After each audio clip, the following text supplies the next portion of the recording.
Hello, everybody, and welcome to the post-apocalypse. I think we're on episode number, what is this, 7?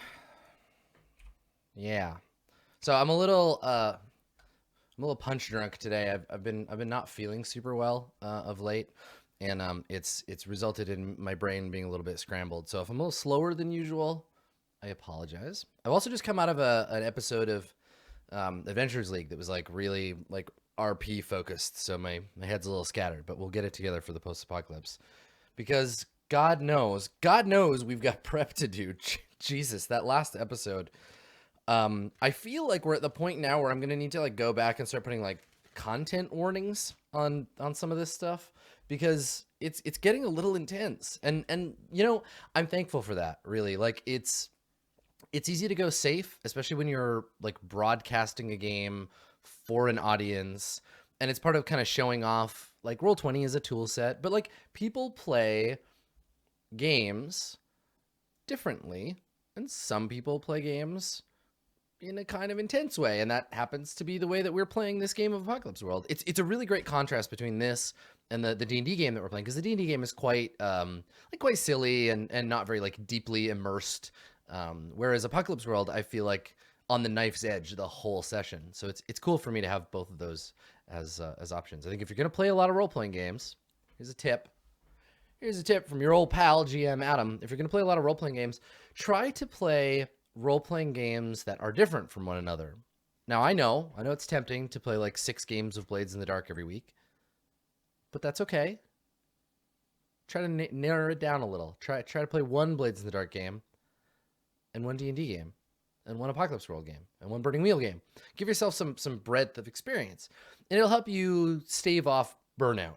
For me, that's a key. Like I can't, even if I'm playing 2 games that are the same, like I'm running Court of Swords right now, and I'm also running the Adventures League, and they are quite different for me as a GM, which helps me avoid burnout.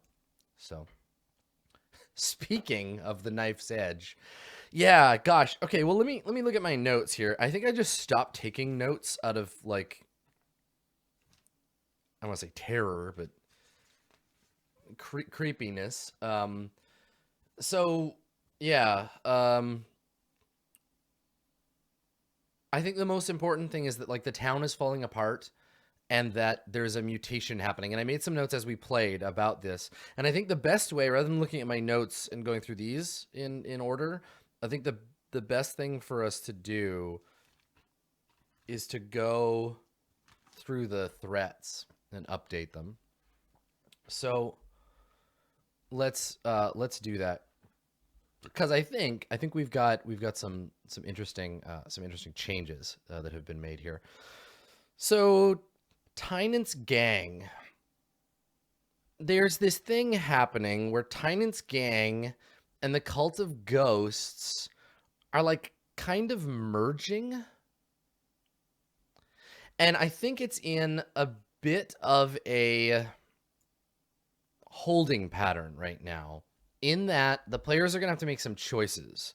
Predominantly, the interaction, and God, this is like all glory to Vincent Baker for this. Vincent did an amazing job at this. Occasionally in the game, you will run into a situation where 2 moves impact each other like beautiful slow motion, expensive sports cars going 100 miles an hour crash in headlong, throwing red paint and engine parts all over the road. And in our last episode, that was very much 100% Brace and Tynant doing their hypnosis / puppet strings thing. So we're in this position now where the Hocus and the former water bearer, the 2 of them are now intertwined with this supernatural control by way of the hold mechanisms that they have. So they kind of have to work to mitigate the hold they have over each other, or the others have over them, and then also play to like they have this tense alliance of hold against each other that's causing that danger. And so here's the thing. Brace has demanded that she be put in charge. You know, Queen Brace is supposed to be a thing. Tynant has not yet fulfilled that and has to deal with these brutes, these enforcers, Lissa, Barber, Lang, these folks who don't trust and kind of hate Brace. Brace has her ghosts. They're still in a position where things are kind of clashing. So I'm gonna kind of like leave these. I don't think that we can really judge, especially with Tynan taking a hard turn into being faceless. I don't think I can really update these. So I'm gonna leave this, but I am gonna ask a new question on top of this one. So let's shrink this a little to move it, and I'm gonna ask some more questions. So, will the gang be given over to Brace? And if so, who will rebel against that, right? So it'll split the gang, and some of them will like want to fight Brace. Some of them will be like, hell no, you're not our queen, that kind of thing. The other question that I have is, what will Tynant's change into a faceless due to the gang? Right now, if you've been watching the whole thing so far, you'll know that this gang and their effectiveness, plus the Cult of Ghosts and their effectiveness, really is going to affect Jeanette and her gang, because this clock's ticking. Clock's fucking ticking. So let's change up this clock slightly. Because I don't think it's about Templetown anymore. I think it's internal. I think what's going to happen here is the gang demands Brace's head, right? The gang is going to be like, no, you kill her or we riot, right? And then I think Survivor War with the Cult of Ghosts. Ooh, the cog. I like that. Right? So this is where like open battle happens. We'll move anybody that gets put in the Cult of Ghosts. We'll move them to this threat. Massive casualties. And then at last, total casualties. So this will represent the gang burning themselves out, trying to fight the Cult of Ghosts. Yeah. And we can change this, right? Clocks can be changed as you go. That's sort of the point. And I think we're good here. So let's move on to Let's go right to the Cult of Ghosts. So the Cult of Ghosts, let's see if we've answered any of our stakes questions, right? What does the cult want from Brace? I think we know this now. They want, the vessel wants Brace to drown the world. So let's rephrase this one. Will Brace drown the world? Said about the second apocalypse, cleanse the world of its filth, etc. Right? How long before being the vessel destroys Brace? We'll see. That's still slowly happening. Can they be reconciled? That's a good question. Still on the list. Can they create a new well? Good. These questions are all still they're all still available and appropriate. So the countdown here. The well is gone. We know this. We haven't seen the first signs of Brace's change, but I think we will in the next episode. And I'm actually going to, let me pull out my notebook. I want to make a note for myself tomorrow, and we'll use this as a move, I think. So, Apocalypse World notes. Oh no, my pen. My pen is running out. Oh God. I need a different color pen. Drama. Drama and excitement.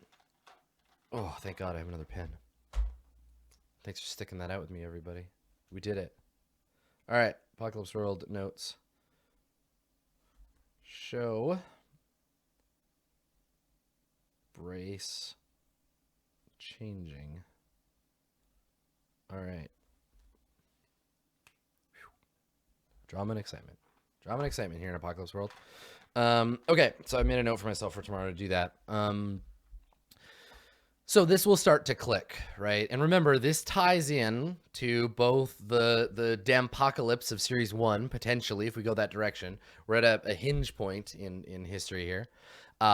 It also ties into the Beasts of the Dying Ground, which I think are the engineers that will funnel in that ultimate change that'll kill off humanity, because that's what they want, right?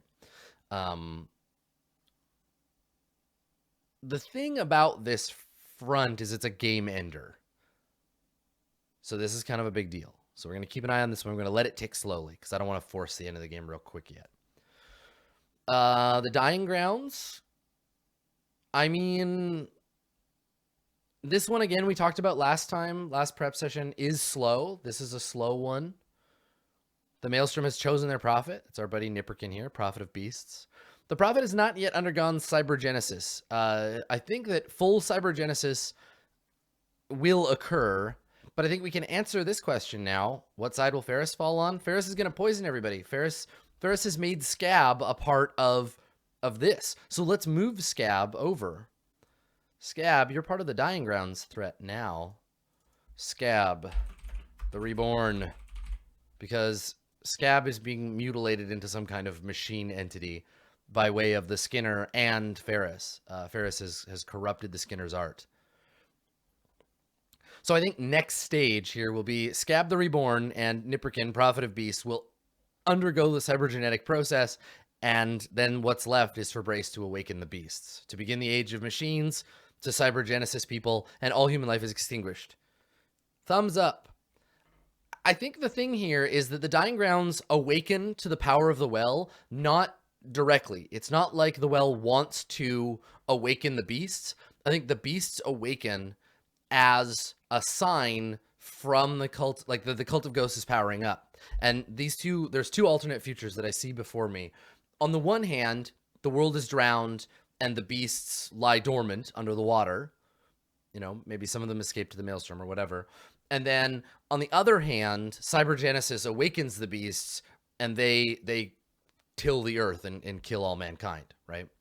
So the two, drowning or death by cyborgs. But not really cyborgs, like giant, horrifying machine entities. We got to get weird with it. We can't go Terminator, March of the Robots shit. So I think that the cult is fine. I think the Dying Grounds are fine. They're clicking along. And then Nipperkin, their great prophet. God, look at him. Look, he's ticking along so well. God, thank you. Praise you, Dave, for being so awesome. Dave legit just handed me Nipperkin, his clock ticking along, which I'm so happy about. Yeah, so I think we're still waiting to see if he'll survive. Can Nipperkin convince Ferris? Yes, can and did. And then now I want to ask, how will cybergenesis be spread to the people, right? Does the drug get into distribution? The cybergenetic drug that they've made or will make, will they distribute it? How will it get out there? I want to ask about Scab over here. Will Scab convert Trench as well? Right, because Trench is going to be jealous. Trench will see what our Skinner has done. Trench will see what Heron has done, and will desperately want to join, to be given that kind of baptism in blood. So we definitely will see that happen. I think Trench will either get on board or Trench will be mad and maybe kill Scab. Trench could go either way, and the players are the fulcrum here. The players will be what drag them in either direction. We're creating these PC triangles between Brace, Ferris, and the NPCs that need to be swung in either direction. And in some cases, the triangles are 3 PCs where, like, Heron could go the cybergenetic route, probably leaning that way, but could go another way as well. Yeah, I like it. I'm into it. These are exciting to me. These are our big ones right now. So let's pop on over to the well as a thing. And I think what we're doing with the well here right now is the well as water supply for the town. We have 3 custom moves, which we can review right here if you want to take a look. When you drink the water, you roll your hex with Brace. On a 10 plus, it's bad water. You don't get fluid from it. On a 7 to 9, you get hurt or you get poisoned. On a miss, you get hurt and poisoned. If you're Brace, nothing happens because the poison is born of Brace's blood. The poison is Brace. This one I added last time because I realized this was just for PCs. If you're an NPC, I don't know, you're probably fucked though if you drink the water. That's a thing. Yeah, Tris, that's a really good point. So Trisray in chat just mentioned, what if the world is flooded to put an end to cybergenesis? Yeah, right? The machines begin to awaken. Here's what's going to happen. This whole campaign, and you, my dear beloved co-MCs, you will see this coming. No one else will, but you will. There will be a moment. All right, I'm gonna put on my prognosticator hat here, looking out into the future, opening my brain in the maelstrom. There will be a moment in which Nipperkin presents cybergenesis as a gift to Brace. Ascension, power over others, dominion, survival. If Brace accepts cybergenesis, pretty much everything is fucked. If Brace rejects cybergenesis, then yes, maybe it will lead to the ghost drowning the world, but that's going to be a human choice. That's going to be what Brace decides to do. So it's going to be a big one. It's going to happen. We're going to get there unless we go like way off course, which happens. You got to be prepared for that shit. But in the meantime, everybody's dying. The well is poison, and the town, as you saw me showing future badness, the town doesn't have a water supply. The drugs are going to run out. They need water. The town, I switched these. I don't know if you noticed this when I was playing, but originally we had the temple first, then the town. I think the town will run out of water first, then the temple will run out of water, and then no one has water. So D-Harm coming for the town real soon. I think this will happen in the next session. So meanwhile, the wolves have come sniffing around. The players may not see much of this, except the ones in town, but Jeanette, Queen Wolf, Clip, Goldie, Domino, Baby 2, Hammer, they've started to raid outer settlements. Sunset's operation and Kite Farm, both toast. This is where you see, I'm going to move this in, the wolves coming down from the north, from the military base, well armed, ready to fuck shit up. They have their own water supply. These are the external raiders that are just coming into town. And the next thing that's going to happen is a raid on Central Resources. This is going to be Bill. So this is Bill. Bill is dead if this happens, right? Like straight up, Bill's fortress is dead, and Jeanette will take over Bill's fortress. That will lead to the big raid. So if the PCs like are barely paying attention to this happening. I mentioned that like there's scouting parties outside and like those things are happening. But no one seems to care. It's great. I love it. They're all very busy with the temple and the water and all that bullshit. So I think what'll happen next time is, yeah, we'll see. Like I'll say, you hear several massive explosions in the distance. I'm gonna make another note. Several massive explosions in the distance and the sounds of gunfire. And if they're like, shit, we got better things to do than worry about that, I'll be like, cool, Bill's knocked over. That's it. There's nothing you can do. You ignored the threat long enough, and eventually all of Templetown will get rampaged on. So let me make a note there. So Jeanette attacks Bill. And that's okay, right? Like, I think that a lot of the time when people run this game, they feel like the players are expected to juggle all of the individual threats, right? It's not a punitive thing. Like when I say the players have ignored this, that's like saying the painter has chosen to use green instead of blue.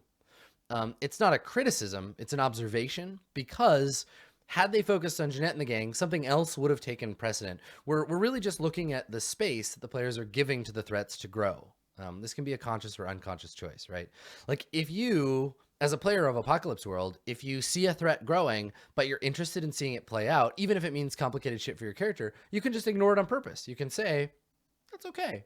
I'm fine. Let's let it happen. I want to see what happens when the gang comes to town. You're allowed. That's a thing you can do. So yeah, Bill's gonna get toasted next time, and that's when I think we'll have to look to Rolf Ball and Rolf Ball's legacy. Those kinds of people try to fight back, but ultimately, if no PC takes active interest in fighting off Jeanette and her gang, they're gonna ruin the town. Nothing left but bones. So, Rolf Ball's legacy here, I'm gonna get rid of it. This threat is gone. This is a non-threat because it's not about that anymore. All that's really left is a new threat that I created earlier. I'm gonna move this over for the sake of my own need for visual congruity. Here it is. This is the Trench Gang. These are the mutants. Trench is their hive queen. They want to consume and swarm. This is everybody in the gang who is starting to undergo mutation. Junior is dead and Scab is...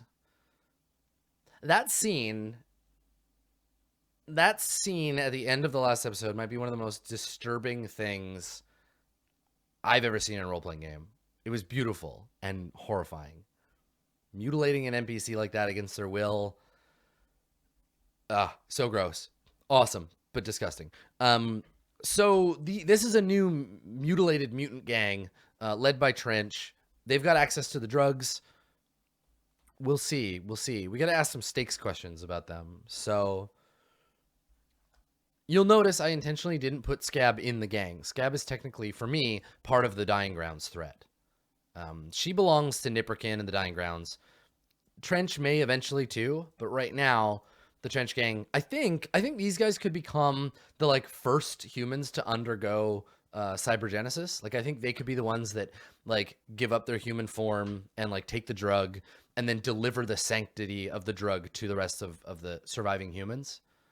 So what might end up happening is that Jeanette's gang is fighting, you know, biomechanical Giger-esque trench core over here instead. But let's ask some questions. Let me grab the smaller question in case we have a few.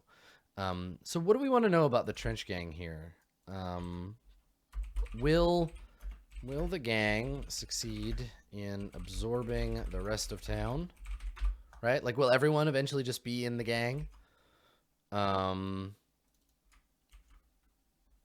Let's see. What ways will Trench's jealousy manifest? Right, jealousy of Scab. What else do we want to know about them? I guess, will the gang be able to fight off Jeanette's wolves on their own without PC help? Probably not. I guess we'll see. These guys represent untapped potential, and but they're monsters, right? Consume and swarm. I don't think they need their own countdown. They're kind of attached to Heron right now, and will eventually get like potentially merged in here. But we'll think about a countdown for them. They might have a more like obvious countdown in the near future. And I'm gonna put them smack dab in the middle. That's where they live.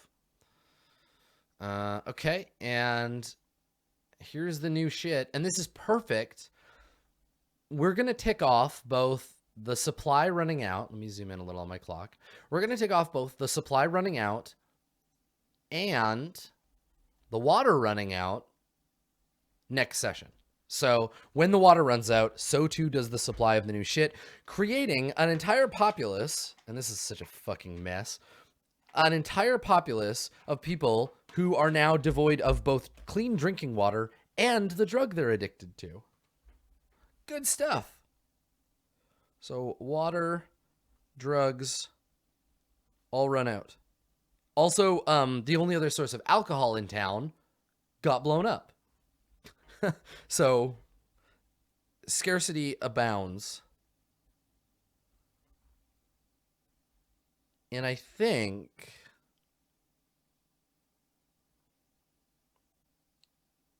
we're going to need to start looking at if Bill falls. Okay, hold me to this for next session. like not the game session, but the next time we sit down to do this, hold me to this. If Bill falls, players in Templetown can no longer make the lifestyle move because there's nothing to buy. All right? Remind me. We'll make a custom move. If you try to make a living in Templetown, this happens. Okay, cool. New shit. It's a bad fucking time. Lastly, we have Ferris's protectors, and I think I'm gonna move them because they're not really a part of this anymore. So let's move them to the mutant gang. I think Doom is gonna have to get some body mods real quick. Get on board for the big win here, but they're in the trench gang. So Doom and Fluffy, move them over, and we'll delete this. We'll delete this threat. There we go. So, yeah, that's that. Everything is a total mess, and that's okay. That's what happens. It's post-apocalyptic for a reason, right? Like everything is chaos because the structures of society have collapsed. Now, I play Apocalypse World like pretty nihilistically. I tend to play it like a stream of blood draining down into the gutter, but you can play it more optimistically. You can go as hard as you want. So your game might not be as grim as this. There might be opportunities for growth and salvation, but I put that on my PCs. I'm like, look, whatever you think you had at the beginning, and this is emblematic of the way that I MC this. Look at Tynant, right? Ender and I, we've done this dance before. They've played hard holders. They've played hocuses.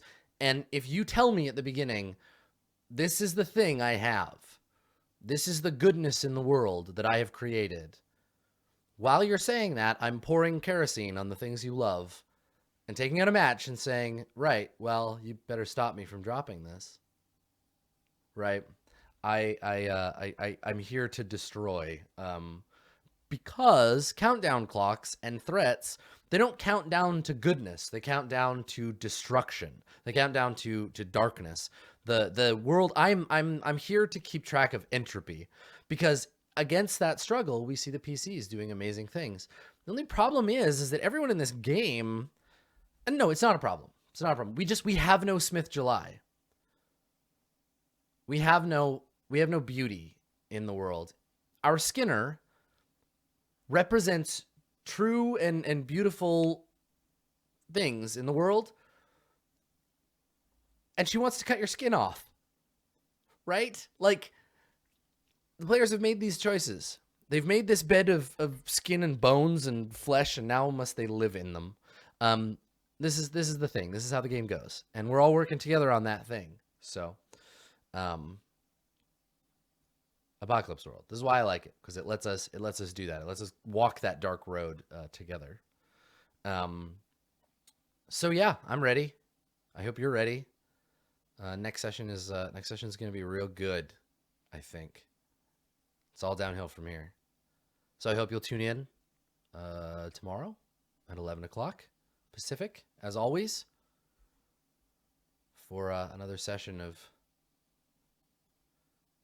bad times in the darkness.